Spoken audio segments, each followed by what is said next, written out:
I'm going to do a video on ticket scalping and the economic reasons behind ticket scalping. So this is a story from the Christian Science Monitor about Bruno Mars and a venue that was sold out that he was headlining for. And you can see this from the picture here. All these people are lined up to get tickets. And unfortunately for these folks, they weren't able to get tickets. And I think it sold out in like the first 2 hours. Everyone was upset because the evil scalpers came in and bought all the tickets. And of course, the government, always seizing on a public outrage. You see here the Hawaii Senate President Mercado Kim has introduced a resolution to require in-person ticket sales to squash the evil scalper that has come and seized all the tickets. This is a perfect example of government intervening before they realize what is happening.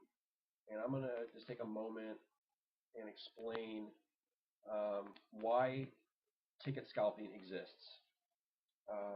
And this is a perfect example of ticket scalping. These people, that's the quote-unquote scalpers, they came in and used, online or over the phone, they purchased all these tickets. The government doesn't realize why this is happening, and they look at the scalpers as being the reason for the problem. People will say, oh, the scalpers charge exorbitant rates for the tickets. That's completely false. The scalper doesn't set the price of the tickets. The price of the ticket is set by supply and demand. What has happened here is these tickets were going for, I think, $100. Let me see if I can find the actual price of the tickets.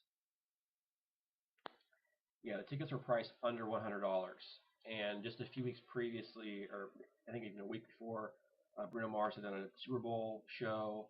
His popularity was very high.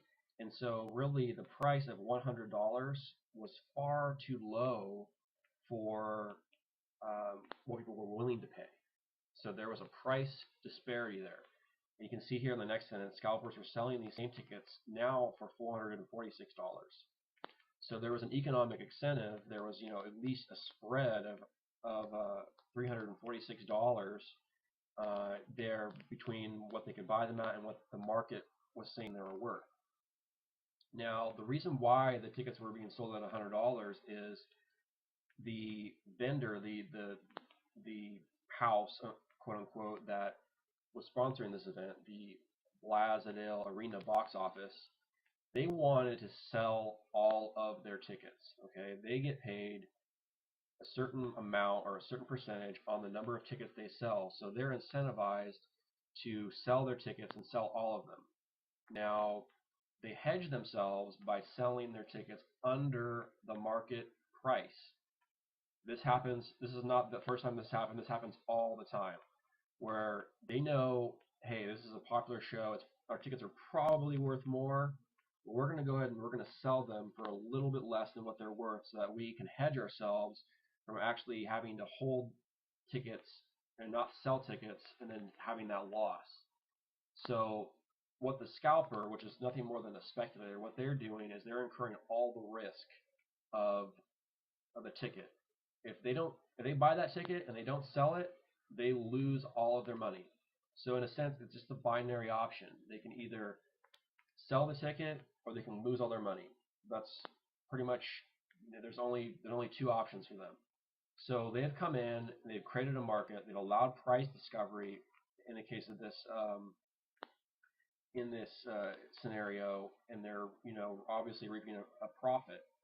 Now, what the government is going to come in and try to do is create more friction in the market to prevent them from doing this, and they're pointing at the scalper as being the problem when really, if there really is a problem, which I don't even think there is, because this isn't a need. This is just an entertainment venue.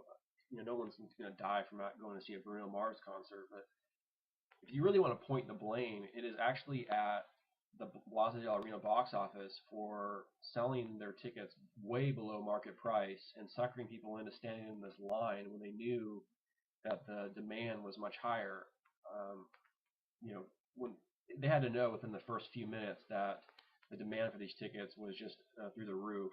So, uh, and then it goes on. This article talks about different ways, and just from my personal experience from actually speculating on tickets, the government will try to get in, and they'll try to force the ticket vendors to either charge more or they'll do different things with the vendors where they try to create more of a transaction cost to discourage speculation in tickets. But in the end, there's just market inefficiencies, and I have a feeling that people like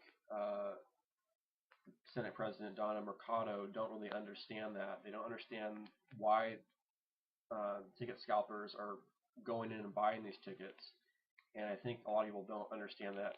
The general public don't understand that the ticket scalper isn't setting the price. They're just creating a market, and they're actually speculators are very, very important in a free market economy.